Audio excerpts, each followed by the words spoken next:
त्याच दिवशी मला उद्धव साहेबांनी सांगितलं होतं की अशा अशा पद्धतीनं काम करतात, तू इतक्या लवकर प्रवेश करणार असतील तर तुला एका वेळेस तुरुंगात जावं लागेल. आणि मी तुरुंगात जाण्याची मनस्थिती करूनच पक्षात आलो होतो.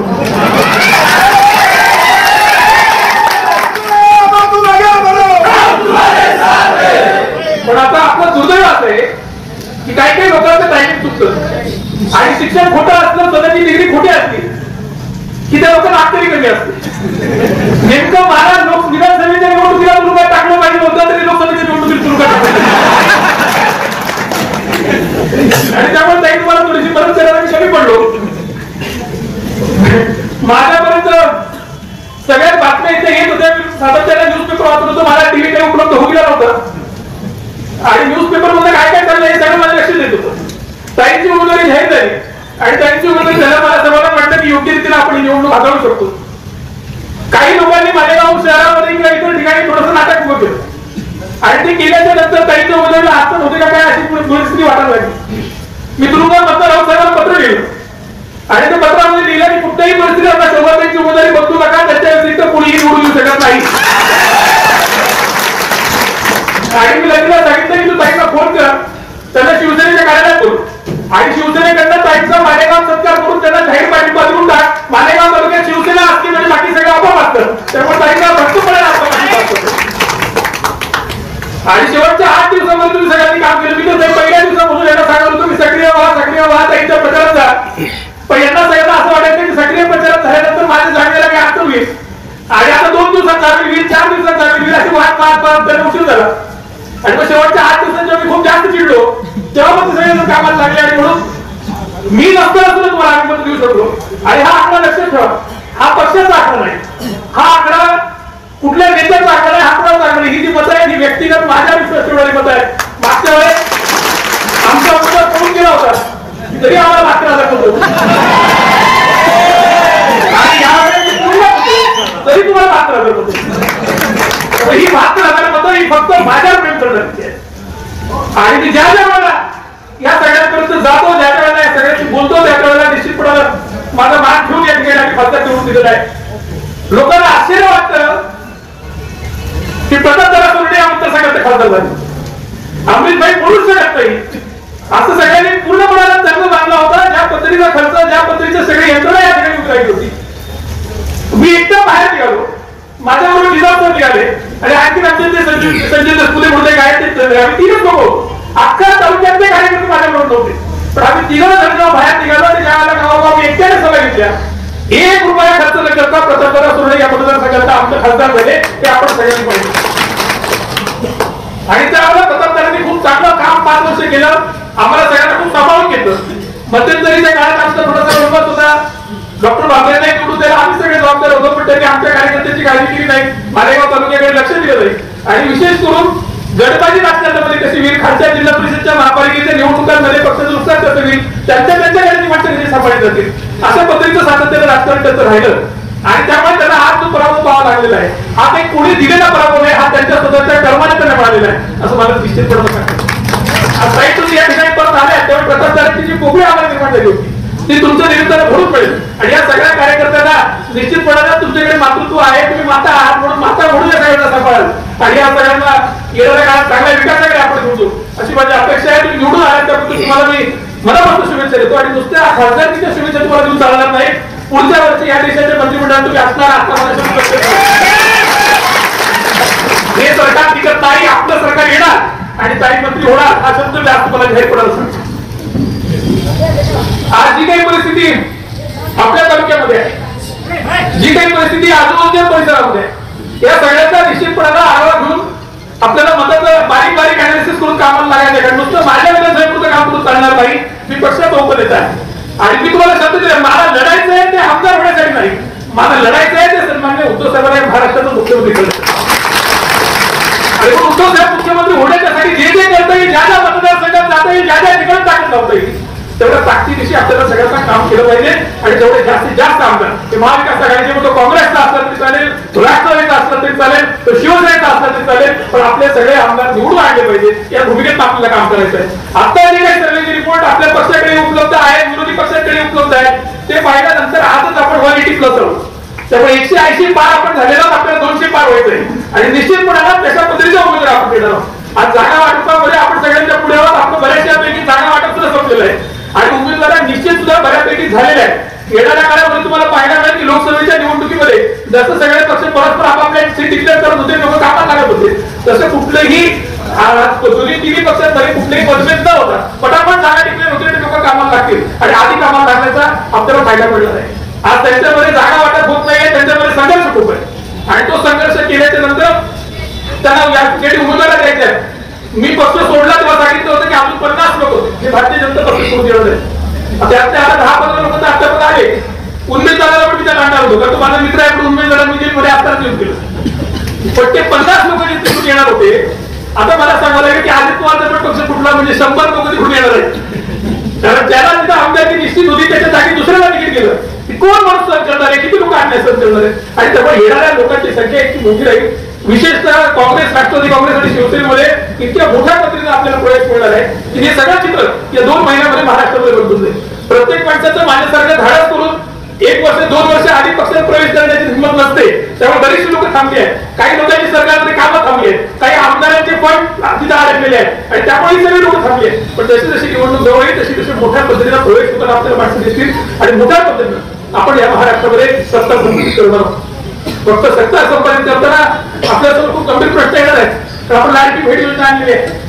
आता जुनी पेन्शन पण आपण देणार आहोत. राज्यावर झालेलं कर्ज हे प्रचंड आहे आणि हे सगळे खर्च केल्याच्या नंतर विकास करायला तुम्हाला पैसे शिल्लक राहतील का, हा आपल्या सगळ्यांच्या समोरचा प्रश्न आहे. मला असं वाटतं की आताच जे सरकार चालू आहे या सरकारला खात्री आहे की ते परत सरकारमध्ये येणार नाही आणि म्हणून जसं डेट ड्राफ्ट असतात तसं मृत्यूचा सापळा असून पुढचं सरकार कशा पद्धतीने रात्री आणता येईल या पद्धतीचं काम त्या राज्यामध्ये चाललेलं आहे. आताच जे की अर्थसंकल्प झाला तो न कळल्यामुळे अजित पवार नाराज नाही, तो न कळल्यामुळे फडणवीस सुद्धा नाराज नाही. तरी सुद्धा अशा पद्धतीचा जर अर्थसंकल्प या महाराष्ट्रामध्ये दिला जाणार असेल तर तुमची आणि आमची गडेलोट करण्याचं काम हे सरकार करतंय. हे सगळं थांबवावं लागेल. त्या राज्याला पुन्हा नव्यानं आपलं उभं करावं लागेल. राज्याचा येणाऱ्या काळामध्ये ही लोक फार वाईट परिस्थितीमध्ये हा राज्य घेऊन जाणार. माझ्या सर्वच्या आयुष्यामध्ये काम करत असताना मी गुन्हेगारी पासून खूप लांब राहिलो. मी कुठल्याही क्रिमिनल माणसाची घरी माझ्या आयुष्यात सगळं ठेवलं.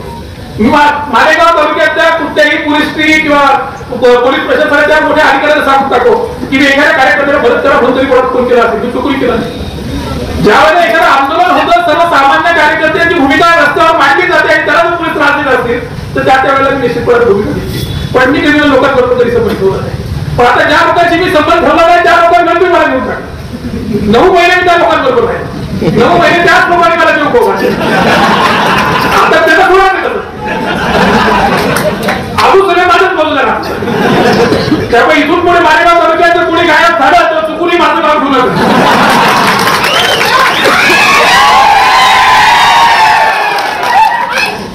आता तुम्ही जे शिकवलं ते आम्ही शिकलो आणि तुम्हाला सगळ्यांना सांगतो की खूप झालं. सहनशीलतेची हद्द संपलेली आहे. आता सहन करायचं नाही. आपल्या शिवसेनेची निशाणी काय आहे? खालून लावा झाड काढा. एकाला सुद्धा सोडायचं नाही. आपल्या गावात वेळ वागणं वागताय कामा नये. सत्ता आहे म्हणून कोणी मस्ती करत असेल, कोणी पदाधिकारी तुम्हाला त्रास देत असेल, सर्वसामान्य महिलांना आपल्याला त्रास दिला जाणार असेल तर जागेवर ठेचून काढा. यामुळे मालेगाव तालुक्याचा शिवसेनेचा कार्यकर्ता हा पोलिसांची भीती बाळगणार नाही, हा सरकारची भीती बाळगणार नाही. तो रस्त्यावर येणार म्हणजे येणार आणि तुम्हाला घराच्या बाहेर निघणं सुद्धा मुश्किल करणार. या भूमिकेत तुम्हाला आम्हाला आक्रमकपणाला कामाला लागायचंय आणि जर अशा पद्धतीचा आक्रमकपणाला आपण लढलो नाही तर हे निवडणुकीमध्ये आपल्याला प्रचंड सर्वसामान्य मतदारांना लोकांना त्रास देणार आहे आणि तो त्रास वाचवायचा आहे. काही लोकांना पैशाची मस्ती आलेली आहे. 5-10 हजार कोटीच्या संपत्त्या यांच्या मंत्रिपदाचे जेव्हा उभे केले आहेत तर त्या पैशाची चिंता करू नका. विखे पाटलांची निवडणूक तुम्ही पाहिली असेल. 250 कोटी रुपये खर्च केले. 250 कोटी रुपये खर्च करून लोकसभेत त्यांचा पराभव झालेला आहे. तर मालेगाव तालुक्याची जनता पैसे तुमचे घेणार पण मत मलाच देणार.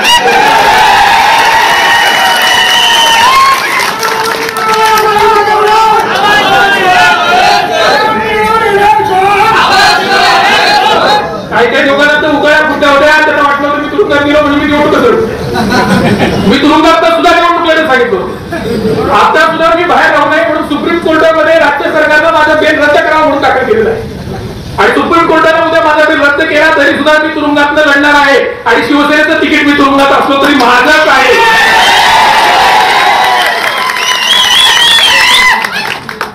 मी शिवसैनिक आहे तसा मी उद्धव साहेबांचा आणि वैली साहेबांचा माझा प्रचंड जीव आहे, राऊत साहेबांचा मी घरातला बाकी आहे, आणि शिवसेनेची जी कमिटी आहे त्याच्यामध्ये आम्ही तिकीट ठरवतो, त्याच्यामध्ये लोकांची तिकीट ठरवायला मी आहे, तुम्ही माझं तिकीट दिलेलं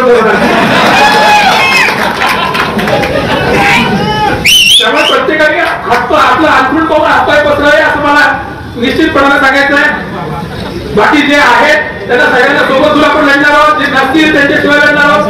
काँग्रेस, राष्ट्रवादी काँग्रेस आणि शिवसेना उद्धव बाळासाहेब ठाकरे हे तीन पक्ष या मालेगाव तालुक्यामध्ये एकच पक्ष आहे, या भूमिकेतच आपल्याला वागायचंय आणि सगळ्या संस्थांमध्ये म्हणजे पंचायत समितीच्या, जिल्हा परिषदच्या असतील, महापालिकेच्या असतील, सगळीकडे आपल्याला एकत्रपणाला पुढे जायचंय. काही आपल्या जवळची माणसं थोडीशी दुरावली आहेत, काही पक्षापासून दूर गेले आहेत, ती का गेली आहे त्याच्याशी आपण संपर्क करून त्यांना जवळ आणण्याचा प्रयत्न करू. पण जी प्रेमाने जिंकण्यासाठी आहे त्यांना मी सोबत घेणार आहे, जी प्रेमाने जिंकण्यासाठी नाही त्यांच्या मागे मी जाणार नाही. माझा जनतेवर ठाम विश्वास आहे आणि मी तुमच्या भरोशावर निवडणूक करतो, मी कुठल्या पदाधिकाऱ्याच्या भरोशावर निवडणूक करत नाही, हे मला स्पष्टपणे सांगायचं. आणि जोपर्यंत तुमचं माझ्यावर प्रेम आहे ते 4 पिढ्या टिकलेलं आहे. ज्या ज्या निवडणुकीत मत मागितलं त्या त्या निवडणुकीला मालेगाव तालुका माझ्या पाठीशी उभं राहिलेलं आहे. तरी अचानकपणे मला पक्षाने आदेश दिला नांदगाव मध्ये विधानसभा लढायचं. 15 दिवस मला मिळाले. 15 दिवसामध्ये मालेगाव तालुक्यातले 3 जिल्हा परिषद गट माझ्याकडे होते. 3 गटांमध्ये 10-11 हजार मताचं मताधिक्य गट पराजित होते. इतकं प्रेम आहे तालुक्यात माझ्यावरती. आणि आता तर मी माझ्या स्वतःच्या तालुक्यात येणार आहे. तर मला कोणावर विसरून राहायची गरज आहे की मला कोणाचे पाय पडण्याची गरज अजिबात नाही. आणि 4 पुढाऱ्यांचे पाय पकडण्यापेक्षा सर्वसामान्य जनतेच्या पायावर डोकं ठेवणं मी पकडतो.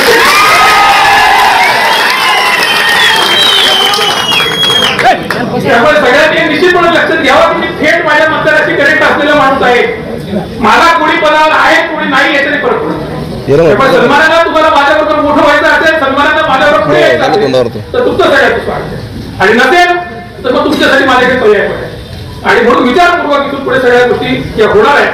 आतापर्यंत फक्त कोणाचं मन दुखवायचं नाही म्हणून खूप प्रामाणिकपणे सगळ्यांना सांभाळून सगळ्यांना सोबत घेऊन गेलो. तर इथून पुढे तसं करणार नाही. इथून पुढे वाढत असताना सर्वसामान्य माझ्या मतदाराचा आवाज काय, माझ्या कार्यकर्त्याचा आवाज काय तो जाणून घेतल्याच्या नंतर पुढची आमची भूमिका असणार. येणाऱ्या निवडणुका 2 महिन्यामध्ये व्हायच्या होत्या त्या थोडे लांबले. कारण सरकारला भीती वाटते की जेवढं निवडणूक जवळ घेतली तर सरकार येत नाही, म्हणजे लांबवण्याचा प्रयत्न करतात. आणि मला आनंद आहे की त्या लांबत आहेत. कारण निवडणुका जेवढ्या लांबत जातील तेवढं सरकारी निवडणूक वातावरण लागणार आहे, तेवढे आपले जास्त लागणार. आणि बरं येणाऱ्या निवडणुकीमध्ये आपलं सरकार कशा पद्धतीने स्थापन झालं पाहिजे. आज मालेगाव तालुका मागच्या 20 वर्षामध्ये सगळी वाट लावून ठेवली आहे, तो आपल्याला दुरुस्त करावा लागला. आज 20 वर्षामध्ये विकासच नाही. मगाशी पवन त्याला भाषणात बोलला मी तुरुंगात वाचलं की नारपार मंजूर झालं. मला आश्चर्य वाटतं 10 टीएमसी पाणी. हा माणूस इंजिनियर होता पीडब्ल्यूडी मध्ये इरिगेशन मध्ये आणि 10 टीएमसी पाणी कळत नाही. डोक्यावर पडला काय पाणी किती आहे तुम्ही आणता किती आहे तुम्ही सांगता काय. तुमचं भाषण होतं प्रचंडला विधानसभेला उभे असताना की नारपार आहे आरपार आहे, नारपार मध्ये पाणी नाही आहे, प्रचंडला खोटं बोलतायत. आणि एका नेत्याने सांगितलं होतं की नारपारचं मालेगाव तालुक्यात कसे मोठे मोठे पाठ झालेले आहेत, तिथं पाणी वाहत आहे, त्या पाण्यामध्ये मी गळ टाकून मासे धरतोय आणि ती बाजू खातोय असं मला सोपं पडतं. मी तुमची भाषण विसरलोच आहे. आणि मग आज नारपारची वेळ आली ती श्रेय घ्यायला तुम्ही कुठे राहता. स्वतः तुमचे सहकारी खासदार आहेत आपले धुळ्याचे दिंडोरीचे, त्यांनी प्रश्न विचारला आणि त्या प्रश्नामध्ये केंद्र सरकारने डायरेक्ट सांगून टाकलं की ह्या प्रकल्पाला आमची मंजुरीच नाही, हा प्रकल्प फिजिबलच नाही. आणि हा जर फिजिबल नसेल, सीआर पाटलाचं उत्तर आहे की फिजिबलच नसेल तर गुजरातचं पाणी तुम्ही महाराष्ट्राला घेणार आणि केंद्र सरकारच्या परवानगीशिवाय घेणार. मोदी त्याच्या स्वतःचं गुजरातचं पाणी सोडणार आहे का तुम्हाला. आणि मग केंद्र सरकार नसताना फक्त निवडणुकीच्या तोंडावर खोटं बोलायचं आणि खोटं बोलायचं राजकारण. आता ते आरएनसीचे प्लांट टाकून अख्ख्या महाराष्ट्र डांबरी करायचं कॉन्क्रीट करायचं चाललंय. ते सगळ्या महाराष्ट्रात ह्याच कॉन्क्रीट चाललंय. आता धरणं बांधायला पण धरणं यांनी घेतलं का काय माहित नाही, तेव्हा आता धरणं काढायला लागले. जलपूजनची यात्रा चालू आहे. जलपूजनची यात्रा करायला तुम्ही तुमच्या 20 वर्षामध्ये किती टक्क्यानं सिंचन मालेगाव तालुक्याचं वाढवलं हे जाहीरपणे लोकांना. मला त्या केसमध्ये तुम्ही तुरुंगात टाकलं होतं. या केसमध्ये जेव्हा मला जामीन दिला त्यावेळेला माननीय न्यायालय म्हटलं की ही फौजदारी केस होऊ शकत नाही, ही दिवाळी केस आहे, दिवाळी न्यायालयाचा माझ्याकडे तुम्ही आले कशाला. पण ह्या त्याला मला नको म्हटलं.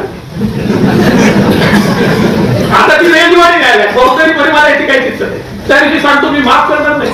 ज्या ज्या पोलिसांनी माझ्या खटले भरले त्याच्यापासून, ज्या ज्या अधिकाऱ्यांनी भरले त्याच्यापासून बँकेपर्यंत सगळ्यांवरती 300 कोटी रुपयाचा अर्थनुकसानीचा दावा मी ठोकणार. नुसतं व्यक्ती होत आहे, पोलिसांवर ठोकलं नाही. तर तुम्हाला तपास केल्याशिवाय गुन्हे दाखल करता येत नाही, तपास केल्याशिवाय तुम्हाला अटक करता येत नाही. कुठल्या बेसवर तुम्ही मला 9 महिने ठेवलं? माझ्या आयुष्यातले 9 महिने काढून घेण्याचा तुम्हाला नैतिक अधिकार काय? माझ्या आईने, माझ्या वडिलांनी, माझ्या आजीने काय यातना भोगल्या, या त्यांच्या आयुष्यात 9 महिने त्यांना यातना देण्याचा तुम्हाला अधिकार काय? आणि कर्ज थकलं म्हणून जर तुरुंगात ठेवायचं असेल ना, तर या नाशिक जिल्ह्याच्या हजारो लाखो शेतकऱ्यांना तुरुंगात ठेवावं लागेल. प्रत्येकाचं कर्ज थकलंय. पण या कर्जाच्या संबंधी श्वेतपत्रिका मी काढणार आहे. याच्यातले सगळे पुरावे मी जनतेसमोर पाठवणार आहे. आणि ते पाठवत असताना सन्मान्य मंत्री महोदयांनी काय काय घोटाळे करून ठेवलेले आहेत, यांच्या ईडीकडे, सीबीआयकडे काय काय तक्रारी दाखल करून ठेवलेल्या आहेत, याची उत्तरं दिलेली नाहीत. याची संपूर्ण प्रश्नावली तुम्हाला छापणार आहे, त्याची उत्तरं त्यांना ह्या निवडणुकीला सामोरं जाताना द्यायची आहेत. आणि इतकी स्ट्रॉंगली दाखल करून ठेवले, माझ्या व्यक्तीचे नाहीत, राऊत साहेबांच्या सुद्धा नावाने तक्रारी दाखल करून ठेवलेल्या आहेत. आणि फक्त निवडणूक होऊ द्या. मागच्या मंत्र्यांना तुम्हाला आठवत असेल, मागच्या मंत्र्यांना मला 8 दिवस तुरुंगात ठेवलं होतं. मी जर 18 महिने तुरुंगात टाकलं. या पालकमंत्र्यांनी मला 9 महिने तुरुंगात ठेवलं. याला किती दिवस तुरुंगात टाकली तर त्यावेळेस आपल्याकडे माफी नाही. आणि हिशोबाला मी खूप पक्का आहे. मी कॉमर्सचा विद्यार्थी आहे, मी मॅनेजमेंटचा विद्यार्थी आहे. मला एक चुकत आहे. आणि या तुम्हाला सगळ्याचा जो त्रास झाला, जो सगळा त्रास भोगावा लागला, याचा सगळ्याचा पुरेपूर बदला आपण सगळे घेऊ. या निवडणुकीच्या बाबतीमध्ये कोणाला शंका वाटत माझ्या मला शंका नाही. आज जी तुम्ही मिरवणूक काढली ना, आज जे तुम्ही प्रेम दिलं ना, हे अनेक लोक आमदार झाले, खासदार झाले, मंत्री झाले, पण त्यांना हे प्रेम पाहायला मिळालं नाही. एखाद्या महाराष्ट्राचा मंत्री होण्यापेक्षा सुद्धा आज तुम्ही जे प्रेम दिलं हे माझ्यासाठी अत्यंत महत्वाचं होतं. याची जाणीव ही जन्मभर ठेवेल. ज्या प्रेमाला, त्या विश्वासाला तुम्ही सगळे जण माझ्यावर राहिला आणि माझ्या वाटेल ते आरोप झाले तरी देखील तुम्ही हटला नाही, याचा मला नितांत आनंद आहे. इथून पुढे काय करणार आहे, यांची बुद्धिमत्ता किती आपल्याला माहिती आहे. आता पुढे यांच्याकडनं जेलला जाऊन मी घाबरत नाही हे कळलं. अजून पुन्हा टाकलं तरी मी लढणार हे कळलं. तुम्हाला सगळ्यांना पाहून ते हाणणार हे पण कळलं. आता पुढे काय, आता पुढे काही नाही. हे आपल्या नावाने खोटे मॅसेज तयार करतील, खोटे व्हिडिओ तयार करतील, खोट्या क्लिप तयार करतील, पण मी तुझा झाला नाही.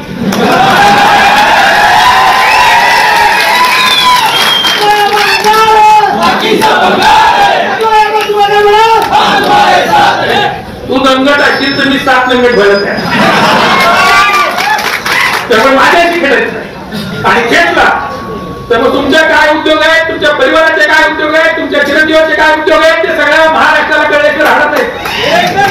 आताच्या बाई सध्या गेल्या तुरुंगात गेले, तुमच्या नाशिकच्या पदाधिकारी आहेत, त्यांचं काय चाललंय ते मालेगाव तालुक्याला मी सांगायचं का? कोणाच्या घरापर्यंत तुम्ही येत नाही, कोणाच्या घरापर्यंत तुम्ही जाऊ नका, हे प्रामाणिकपणे मला सांगायचं. राजकारणासारखंच राजकारण आपण करू. निवडणूक येणार आहे, जाणार आहे. आज मी जिंकलो तर उद्या मी हारणार आहे. कधी ना कधी प्रत्येकाला थांबायचं आहे. आणि ती मानसिकता असली पाहिजे. आपण आवडपट्टा घेऊ आलेलो नाही, त्यामुळे शत्रुत्व करू कायम आपण त्या करू या असं आयुष्यात जगू नये, त्यामुळे कमी आहे. त्यामुळे मागची नांदगावची विधानसभा हरल्याच्या नंतर माझा आणि पंकज भुजबळांचा आज अतिशय चांगले संबंध आहेत. माझ्या आणि सुहास अण्णांचे पण अतिशय चांगले संबंध आहेत. राजकारणात त्यांचा माझा विरोध राहील, राजकारणात त्यांचे माझे पक्ष विरोध राहतील, पण व्यक्तिगत दुश्मनी आमची नाही. तसं व्यक्तिगत दुश्मनी राजकारणात करू नका. व्यक्तिगत तुम्हाला राजकीय विरोध काय असेल तो करा. तुमच्या राजकीय विरोधाला राजकीय विरोधाने करू. माझे वडील आणि प्रसाद बापू किंवा पप्पा डॉक्टर बळीराम भिडे हे समोरासमोर निवडणूक लढायचे. सुरेश निकम माझे वडील समोरासमोर निवडणूक लढायचे. पण ते एकमेकांच्या समोर विधानसभा लढत असताना सुद्धा प्रसाद बापूच्या घरी जायला किंवा सुरेश महाराजच्या घरी जायला मला माझ्या वडिलांना विचारावं लागत नाही. आमचे कौटुंबिक संबंध काही चांगले होते, आधीच चांगले आहेत, भविष्यात चांगले झाले. आणि ही जी परंपरा ह्या मतदारसंघामध्ये आम्ही पिढ्यान निर्माण करून ठेवली आहे. ही परिस्थिती तुम्ही बदलायला आणि बदलायला लावलं तर तुमचं आता वय झालंय, माझं वय बाकी आहे, पण तुमच्या पोराबाळांना मारेगाव फिरणं सुद्धा मुश्किल. आणि त्यामुळे निवडणुकाला सांगतोय की इथून पुढचं राजकारण शांतपणे करा. डोक्यात मी राग घातलेला नाही, तुम्हाला घालायला लावू नका. आणि मी राग घालायला लावला तर माझी निशाणी मशाल आहे, मी जायशिवाय राहणार नाही, एवढं प्रामाणिकपणे सांगतो. तुम्ही नमस्कार मित्रांनो, आपण बघत आहोत उद्धव ठाकरे यांच्या ढाण्या वाघ जेलमधून बाहेर आला आहे आणि असे बोललेले आहेत की शिंदेची चड्डी ओली झाली असलेही आपण आपल्या न्यूजमधून बघत आहोत. तर ते ठाण्या वाघ कशा प्रकारे बोललेत होते तर ते आपण बघूयात. आणि ते बोललेत की 1 रुपयाचा खर्च न करता आपले आमदार खासदार निवडून आले आहे आणि त्यावर आपण मात करण्याचा आपला विजय मिळवला तेही आपल्या भाषणातून सांगत होते. आणि अशा प्रकारे आपण आपल्या न्यूज चॅनलवर न्यूज पाहत असतो. तर आपल्या चॅनलला शेअर करण्याचा प्रयत्न करा आणि सबस्क्राईब करा. आणि अशाच प्रकारे त्यांनी उद्धव ठाकरे यांच्या कार्यकर्त्याच्या माध्यमातून सांगितले की आम्ही कशा प्रकारे तुमच्यावर विजय मिळवू शकणार आहोत. तर विधानसभेला तर आम्ही बोलून दाखवले नाही आणि करून दाखवले, अशाही प्रकारे त्यांनी आपले स्टेटमेंट दिले.